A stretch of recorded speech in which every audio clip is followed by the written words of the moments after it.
करणार कोण? आता शिवाजी नावाचं हे वादळ रोखणार तरी कोण? आणि मग फाजल खान आणि सिद्धी जोहर आपली प्रचंड अशी फौज घेऊन मराठी मुलखाकडे निघाले. ते कसे म्हणाल? उन्मत्त सिद्धी जोहर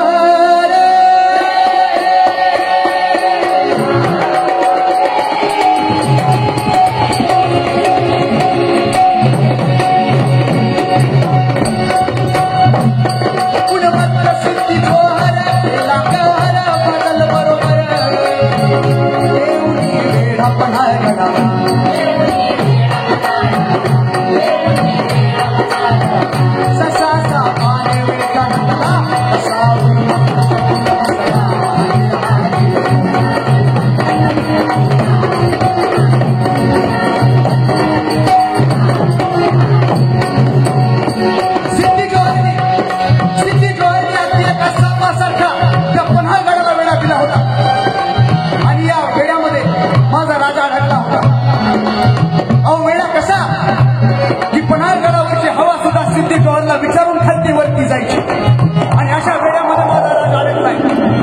तिकडे स्वराज्याचा कारभार चालण्याचा झालाय.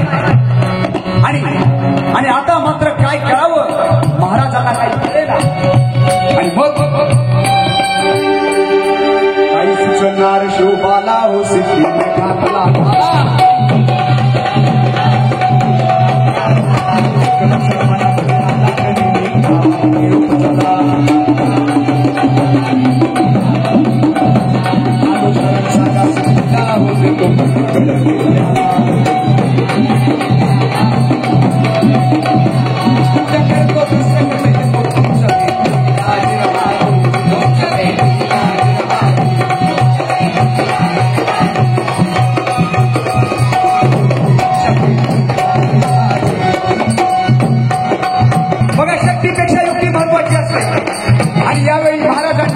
आपल्यासारखा बोलणारा आपल्यासारखा दिसणारा शिवा काशी याला बोलावून घेतलं आणि विचारलं, शिवा माझं रूप घेऊन सिद्धीला भेटायला जाशील? होय राज, जाईल की. पण शिवा याचा परिणाम काय होईल माहितीये तुला? काय होईल राज? तो सिद्ध्या आपल्याला ठारच करील. त्याच्या पुढे तर काय करील? आणि या वेळेला राजांनी शिवाला कडकडून मिठी मारली आणि राजांच्या डोळ्यात अश्रू शिवाच्या पाठीवर पडला. आणि शिवा म्हणतोय, राज अहो तुमचं अश्रू माझ्या अंगावर पडलं म्हणजे माझ्या जीवनाचं सोनं झालं राज, सोनं. आणि मग ठरल्याप्रमाणे बाजी प्रभू पांडव 600 मावळे घेऊन शिवरायांची पालखी घेऊन निघाले. आणि दुसरीकडे वीर शिवा काशी याची पालखी घेऊन निघाले. ते कसे म्हणाल? कसे? रात्रीच्या पहिल्या प्रहरास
समोर बसवलं आणि विचारलं, कोण आहे तू?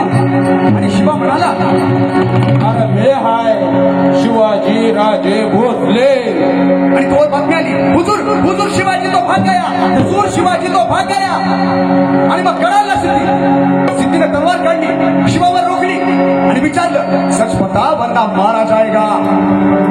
अरे शिवा काशीद म्हणून जरी जन्माला आला असलो तरी छत्रपती शिवाजी महाराज म्हणून मारणार आहे हेच भाग्य आहे.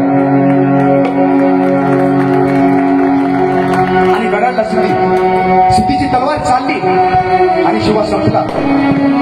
ज्यानं स्वराज्यासाठी, ज्यानं छत्रपती शिवाजी महाराजांसाठी आपल्या प्राणाचं बलिदान दिलं, तो म्हणजे वीर शिवा काशी. तोवर इकडे बाजींनी गजापूरची किल्ले घातली होती आणि बाजी म्हणतायत राजांना, राज आपण विशालगडावरती जावा. राज अर्ध गनिम पाठीवर आहेत, तुम्ही निम्म मावळं घेऊन गडावरती जावा. म्या गनिमांना रोखतो या खिल्लीत. राजे म्हणतायत नाही बाजी जीवाची बाजी लावून आपण इथवर आलोय आणि आता जे होईल ते मिळून करू. नाही राज, अहो लाख गेले तरी चालतील, पण लाखाचा गोष्टीचा नाही गेला पाहिजे. जावा राज. आणि मग त्या खिंडीच्या तोंडाला काय प्रकार घडला? काय